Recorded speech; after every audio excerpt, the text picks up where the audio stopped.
Hello friends, welcome to my channel. நம்ம இன்றைக்கி சுண்டக்காய் குழம்பு எப்படி வைக்கலாங்கிறத பற்றி பார்க்கலாம். அதுக்கு தேவையான பொருட்கள் தான் இதெல்லாம். ஃபஸ்ட்டு நல்லெண்ணெயை ஊற்றி வெந்தயம், சீரகம், அப்புறம் கடுகு போட்டு தாளித்ததும் வெள்ளைப்பூடை போட்டு நல்லா ஒரு வதக்கிக்கலாம். அப்புறம் சின்ன வெங்காயம் கொஞ்சம் தேவைக்கு அளவு அதை ரெண்டாக கீறி அதையும் போட்டு நல்லா மிக்ஸ் பண்ணிக்கலாம். அப்புறம் நம்ம நறுக்கி வச்சுருந்த பெரிய வெங்காயம் அதையும் போட்டு நல்லா கிண்டிக்கலாம். கருவேப்பிலையும் போட்டு நல்லா கிண்டணும். இந்த சுண்டைக்காய் குழம்புக்கு வெங்காயம் கூடுதலாக போடலாம். சுண்டைக்காயை பார்த்திங்களா, 4 ஆட்டு கீறி தண்ணிக்குள்ளே போட்டு வச்சுருந்தேன், அப்போ கருக்காமல் இருக்கும்.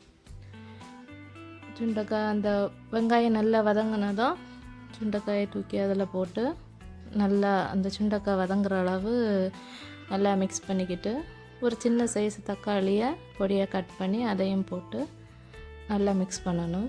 இப்போ மசாலா 2 ஸ்பூன் மிளகாய்த்தூள், 1 ஸ்பூன் மல்லித்தூள், கொஞ்சம் மஞ்சள் தூள், அப்புறம் கொஞ்சோண்டு ஜீரகத்தூள் போட்டு நல்லா மிக்ஸ் பண்ணிக்கணும். அப்போ தான் இந்த எரிப்பெல்லாம் இந்த சுண்டைக்காய்க்குள்ளே போய் சேர்ந்துடும்.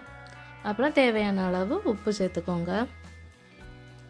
சேர்த்துட்டு நல்லா மிக்ஸ் பண்ணிவிட்டு நம்ம புளி கொஞ்சம் கூடுதலாக இருக்கணும். ஒரு நெல்லிக்காய் சைஸ் அளவு புளி எடுத்து நல்லா கரைச்சி இதில் ஊற்றிக்கிட்டு அப்புறம் தேவையான அளவு தண்ணியை ஊற்றிட்டு நல்லா மிக்ஸ் பண்ணி சைடில் இருக்கிறதெல்லாம் அப்படி ஓரத்தில் இருக்கிறதெல்லாம் நல்லா தள்ளி விட்டுட்டு மூடி போட்டு மூடி வச்சிடலாம்.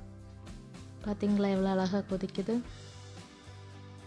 இவ்வளோ தான் சிம்பிளான சுண்டைக்காய் குழம்பு ரெடி. இந்த சுண்டைக்காய் குழம்பு நிறைய மருத்துவ குணம் உள்ளது.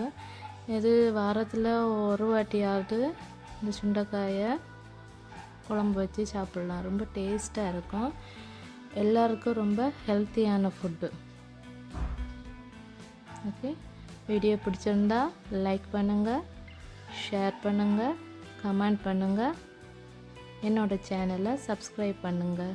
தேங்க்யூ.